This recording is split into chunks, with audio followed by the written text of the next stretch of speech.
Hello everyone, আসসালামু আলাইকুম। কেমন আছেন সবাই? আশা করছি ভালো আছেন। আলহামদুলিল্লাহ আমরাও ভালো আছি। আজকে আমি আপনাদেরকে একটা ইনস্ট্যান্ট বিরিয়ানির রেসিপি দেখাচ্ছি। প্রথমে আমি কড়াই গরম করে তেল দিয়ে দিয়েছি। আমি একদম চিকেনটা রান্নার মতো একসঙ্গে তেলটা দিয়ে দিয়েছি।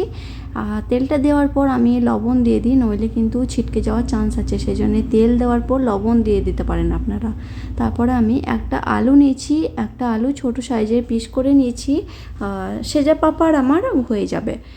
আলুগুলো সামান্য একটু ভেজে আমি একটা বাটির মধ্যে তুলে নিয়েছি। এখন ওই তেলের মধ্যে দিয়ে দেবো গোটা গরম মশলা। গরম মশলাটা দেওয়ার আগেই আমি পেঁয়াজগুলো দিয়ে দিয়েছিলাম, তারপরে আমি গরম মশলা অ্যাড করে দিয়েছি। পেঁয়াজগুলো একটু ব্রাউন কালার অবধি হওয়া করে নিতে হবে। তারপরে আমার এই তো গরম মশলা দেওয়ার কথাটা মনে পড়েছে, সেই জন্য আমি একটু পরে দিয়েছি। আপনারা তেলের মধ্যে গরম মশলাটা দিয়ে দেবেন। আর আগে থেকে আমি 4-5 পিসের মতো চিকেন ছিল, সেটা দইয়ের মধ্যে ম্যারিনেশন করে রেখেছিলাম, ফ্রিজেই আধা ঘন্টা রেখেছিলাম। এখন এই তো চিকেনগুলো আমি দিয়ে দিচ্ছি। পেঁয়াজ বেরেস্তার মধ্যে চিকেন দিয়ে 5 মিনিট একটু চিকেনগুলো ভাজার পর আদা রসুনের পেস্ট দিয়ে দিয়েছি। তারপরে আরও একটু কষিয়ে এখন একটু মশলা অ্যাড করব। দইয়ের মধ্যে আমি মশলাগুলো দিয়ে দিয়েছি, হলুদ, লঙ্কা, জিরে আর ধনিয়া গুঁড়া। এখন দইয়ের মধ্যে মিক্স করে আমি চিকেনটার মধ্যে ঢেলে দিচ্ছি। আরও কিছুক্ষণ কষিয়ে নিচ্ছি। ভেজে রাখা আলুগুলো দিয়েও 5 মিনিট ধরে কষিয়ে নিয়েছি।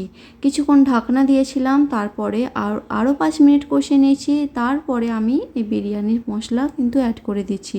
বিরিয়ানি মশলাটা দেওয়ার পর আর একটু কষিয়ে এক বাটির মতো এই রোজানা বাসমতি রাইসটা দিয়ে দিয়েছি। এটা আমরা বাড়িতেই খাই।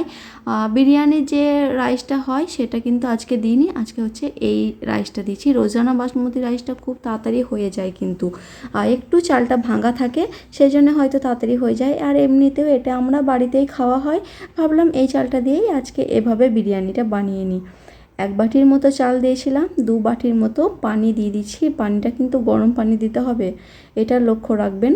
তারপরে পানি সমস্ত কিছু ফুটে উঠলে একটু বিরিয়ানি এসেন্স দিয়েছি, একটু গোলাপ পানি দিয়ে দিয়েছি।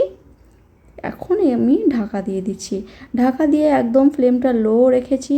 লো রাখার 10 মিনিটের মতো ফুটেছে, তারপরে বন্ধ করে দিয়েছি। বন্ধ করে এভাবে কিন্তু ফেপে উঠেছে ভাতগুলো। তারপরে আমি মাখিয়ে নিয়েছিলাম।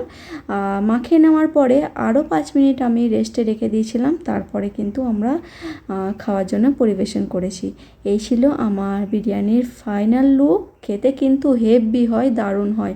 একবার বানিয়ে দেখবেন আপনারা, খুব টেস্টি হয়।